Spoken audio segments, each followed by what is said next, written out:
Hi guys, my name is Rosita. I am one of the teachers here on Take Lessons, and welcome to the beginning of my brand new series on the TOEFL exam. Today's topic is going to be one that I'm sure you guys are definitely nervous about, the speaking section.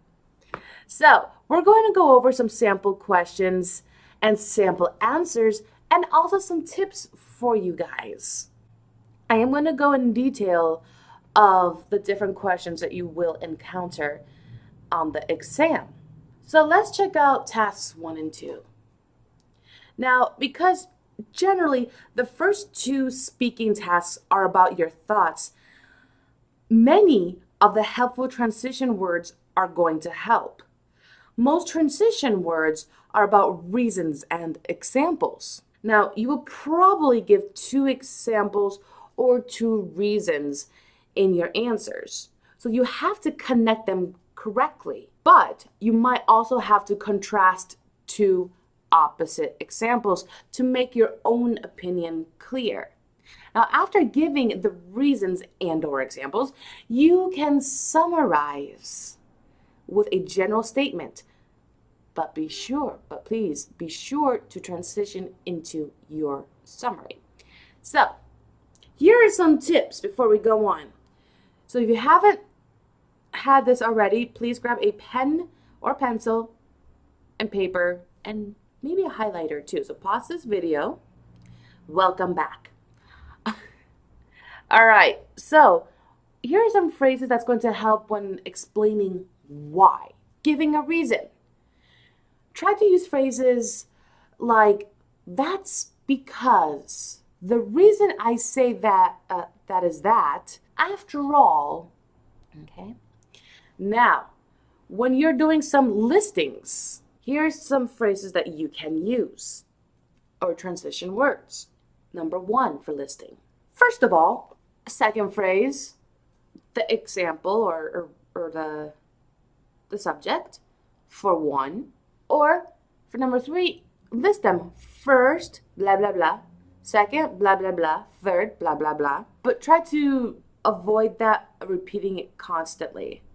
I will give an example later on that specific one. All right, next, 4. Also, 5. Besides that, 6. What's more? 7. More importantly, 8. But what's more important is that, and 9. There's also the fact that. Now, giving examples, here are some transition phrases that you can use. Number 1, for example. 2, take for example, and then a noun. 3, for instance, and 4, if, blah, blah, blah, say, blah, blah, blah. Now, next thing. If you guys are about to show a contrast, here are some phrases that you can use. But on the other hand, meanwhile, or in contrast to this blah, blah, blah, blah. Now, returning to a previous idea, you can use anyway, but still, those are 2 phrases that you can use. Now, when you're clarifying something, you can use transition phrases or words such as this. What I mean to say is that, I guess I'm trying to say that, to put it another way, that is, I mean. Now, here's important. This is important. Transition into your summary, your closing statement here. So here's some things that you can introduce that. So basically, essentially, in general, or my main point is that. You can use those things in the, when you're summarizing everything. So, let's start with a sample question that you might find. Where would you prefer to study if you could choose from any type of location? Using details and examples, explain why. Now, when you're choosing one thing, here are some sentences that you can use before. You can either say, if I had to choose, then your place of study. If you ask me, the best place to study is your choice. In my opinion, the best place is then wherever you would like to study. Out of all the places to study, I prefer one of the best places to study I can think of is, or the first place to study that comes to mind is. So you have 15 seconds to prep and then 45 seconds for the answer. Again, the question here was, where would you prefer to study if you could choose from any type of location?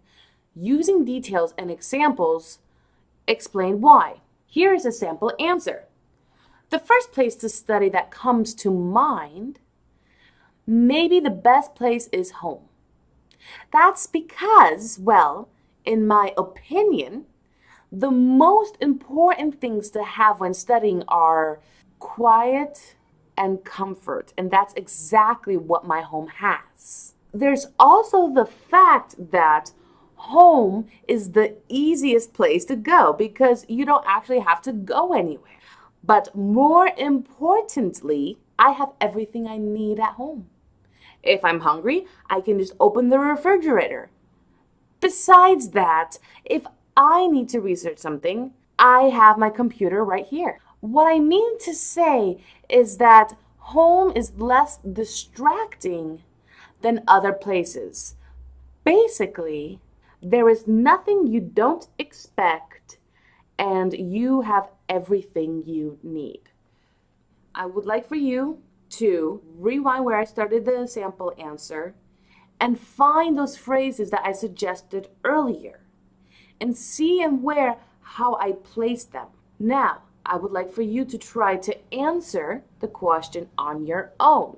Test number 2. Here's the other sample question. Some people prefer playing team sports. Others prefer physical activities that you do alone, such as swimming or running.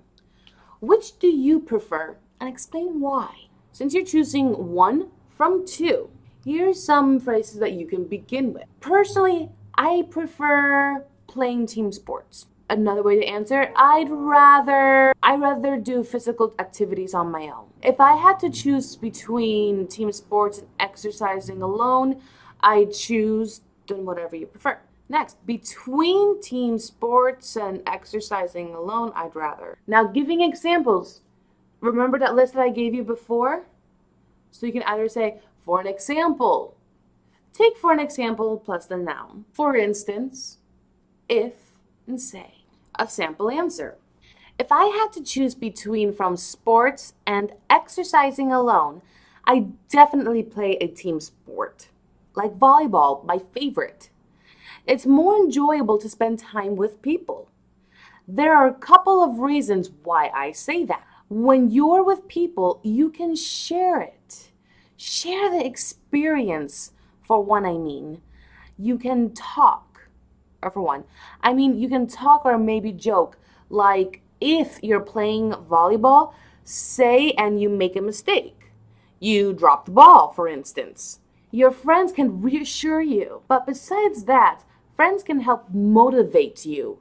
When you're exercising alone, on the other hand, you need to motivate yourself. So my main point is that exercising with people makes the time spent more fun. Rewind this video until I start with the sample answer. Find out the key phrases that I suggested earlier and see how I use them. Take notes, guys.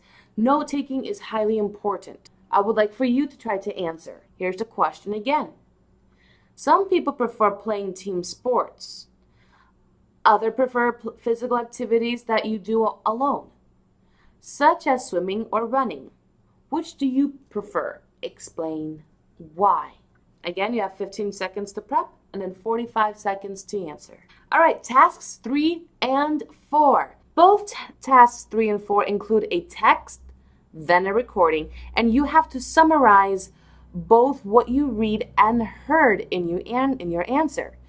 It's important to use phrases that explain which passage you are summarizing, okay? What you summarize was written and recorded, not experienced in person. You can keep everything in the present tense. This is very good to know because tense changes in reported speech can be difficult. When dealing with tasks 3 and 4, you would like to name the source. Now, according to, you can either use the, it could be a text, student, professor, says that, then the source, states that, then you put it for reporting facts, not opinions. Reporting facts, if we're going to use that statement. In the text, we saw that in the conversation, we heard that, then the facts that were stated. From the article or from the reading or lecture, we know that as the source, text, student, or professor says. Now you want to show a contrast and then clarifying. You always want to clarify your point. What I mean to say is that, to put another way, that is, I mean. So let's check out task 3.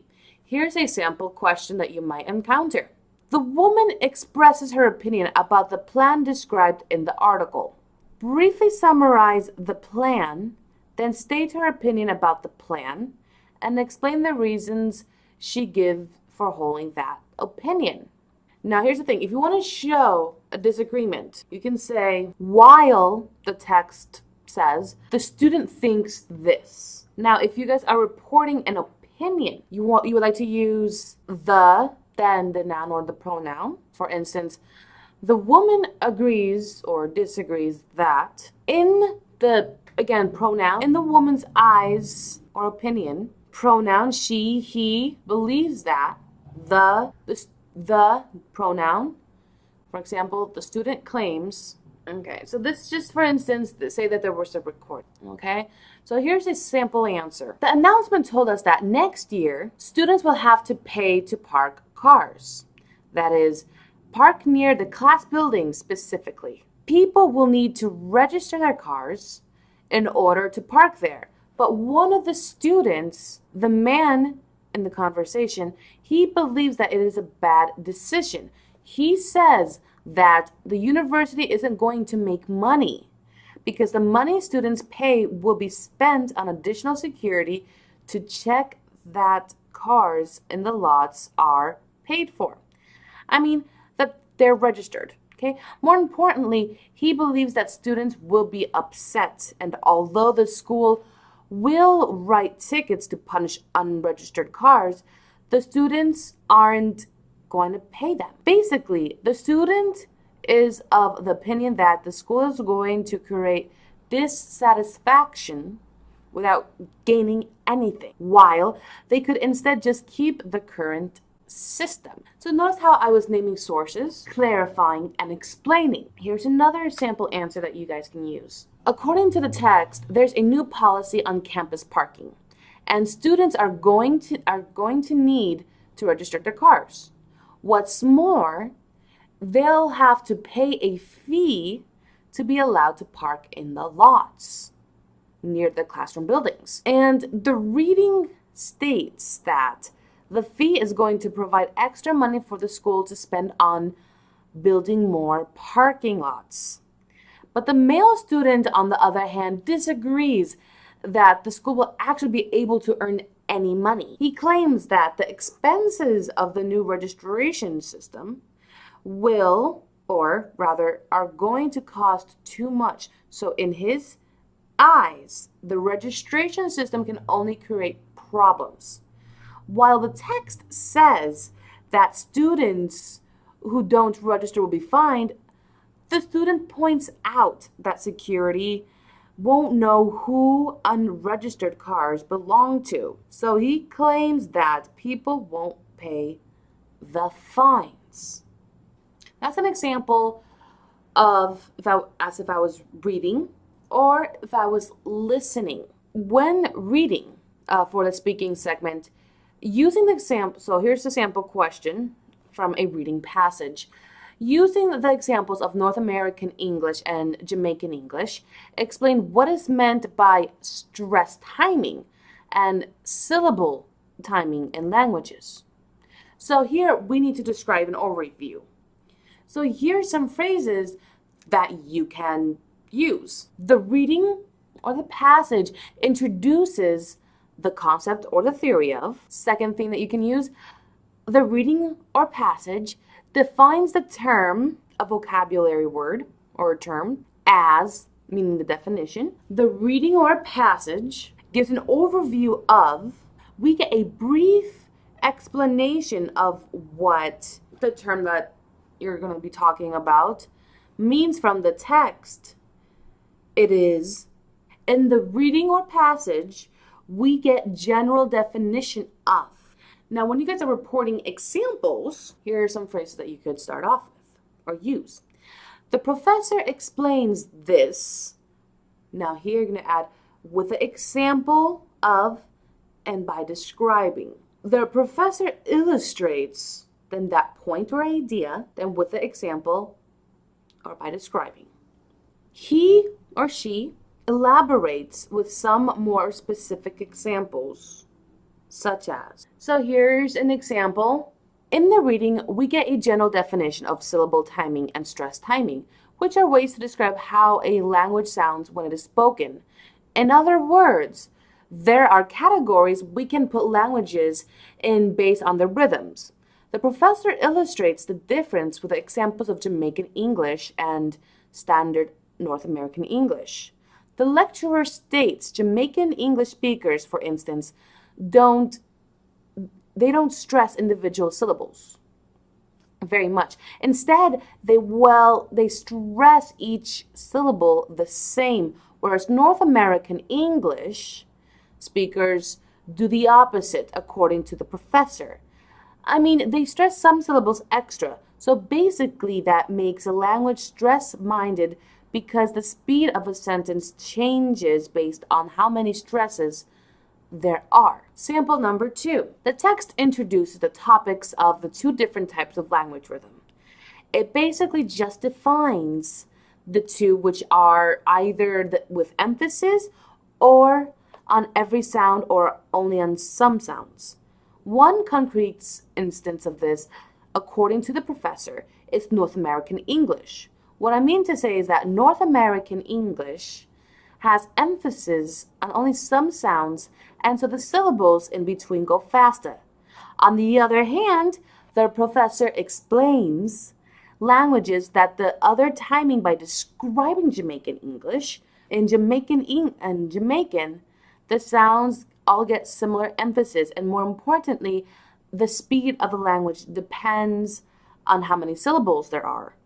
Unlike, as the professor says, North American English, which depends on how many emphasized sounds there are. So go back, pause, see the transition words and the nouns or phrases that I used. Speaking tasks 5 and 6. The final 2 speaking tasks are about recordings that you will need to listen to carefully. Take notes while you're listening to the recording. I cannot emphasize that enough. Similar to tasks 3 and 4, reporting speech is important. Task 5 also includes your opinion. So some of the same language from tasks 1 and 2 can also be used there. Task 6 is very similar to task 4, except it describes the relationship between two ideas or two phenomena, whereas task 4 sometimes gives 2 specific examples and just one idea. Because they're so similar, many of the same words and phrases can be used.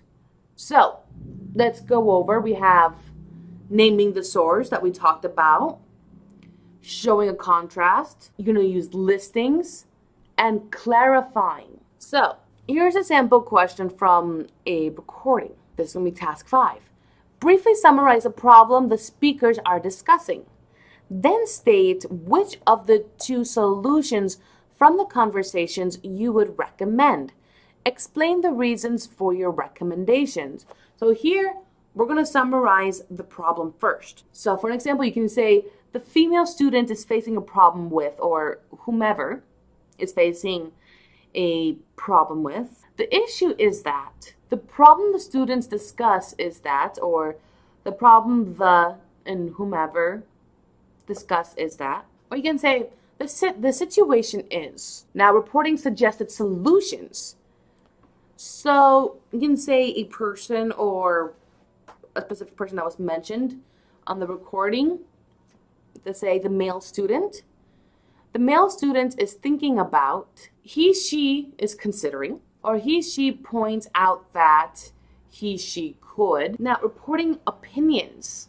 You use here a pronoun. So he or she is afraid that, and then the possible negative result of a solution. He, she feels that, or the, and the pronoun, he, she, man, woman, is of the opinion that. Now, if you're giving your own opinion, here's some phrases that you can use. If you ask me, personally, if it were up to me, I would, then your suggestion, or your opinion rather, I'd say that he, she should, then your opinion. Or you can say, I think it's better to. Now, explaining why. That's because the reason I say that is that, after all, so kind of back to task 1 and 2, here's a sample answer.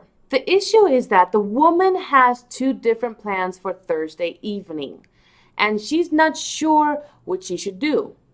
First, her friend's going to go to Spain, and she wants to be at the going away party.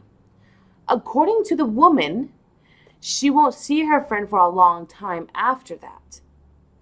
But at the same time, she's afraid that there will be many people at the party, so she won't be able to see her friend. So the second plan is to study for her history test. It's to study for her history test. It's next day. However, she points out that she already has a high grade, so she doesn't need to ace the test. If you ask me, I'd say that she should study for the test. After all, she can explain to her friend and say goodbye separately, not at the party. Another sample answer that you guys could use is, well, the problem the students discuss is pretty simple. The woman is choosing between going to a party, going to her friend's party, or studying for a history quiz. On the one hand, she wants to say goodbye to her friend, which is normal, but the man points out many people will be at the party, not just a Spanish friend. And on the other hand, she feels that a good student would study, but still she already has good marks in the class. And she thinks that she might insult her friend by not going to the party. Personally, I think it's better to go to the party. The reason I say that is that a bad quiz grade, it won't have a big effect on the student's total grade. But meanwhile, she only has one opportunity to go to the party. Let's talk about task 6. Here's a sample question. Using points and examples from the lecture, explain the difference between inbound and outbound marketing. So, whenever you're listening, okay, to a thing, you're going to get sample questions like these. So, we talked about describing an overview. At the beginning of the lecture, at the start, the professor defines. He, she introduces the concept or the theory of. We already went over describing an overview. Now, but what we haven't talked was about comparing. Task 6 is going to be primarily about comparing. So both inbound and outbound marketing are both whatever the subject you're going to talk about the differences between. In both cases, in the same way, that's also true of, and similarly. Now, to report examples, the professor explains that, and then with the example and by describing, the professor or whomever illustrates the point, the idea, with the example or by the description given to you. He, she elaborates with some more specific examples such as, or according to the lecturer, the professor, or whomever speaking at this point, one instance of this is. So here's a sample answer. At the start, the professor defines inbound and outbound marketing. Both types are ways that businesses get new customers. But whereas outbound marketing includes things like advertisements, inbound marketing includes like articles and information. That is, inbound marketing is material of people to find when they want to help or when they want help. The professor illustrates the difference with a website, a site that sells shoes, for an example. He gives an example of a billboard advertisement as outbound marketing. The customer does not try to find it and maybe they don't want it. Then the professor explains how the same company could. They could rate different brands of shoes on their site. And people might search for those ratings and find the site. The big idea is that both inbound and outbound marketing bring people to the website. But inbound customers, they're being helped by the marketing. So look for those transition nouns again and the phrases. So if you guys have any questions, please do not hesitate to ask. I did provide a link on the bottom of practice tests that you could do and record yourself of how you answer. So here are key tools that you want to use, that you want to have. Pencil, paper, pen, or pencil, pen or paper, and paper, a highlighter, pen, pencil, highlighter, paper, and a recorder when you're practicing the speaking part of the exam. Now, if you guys have any questions, please do not hesitate to contact me. Check out my profile here on Take Lessons. Click Ask a Question, and the question does go directly to me. The question does go directly to me, and hopefully I get a chance to talk to you soon. Have a wonderful weekend. Bye, guys.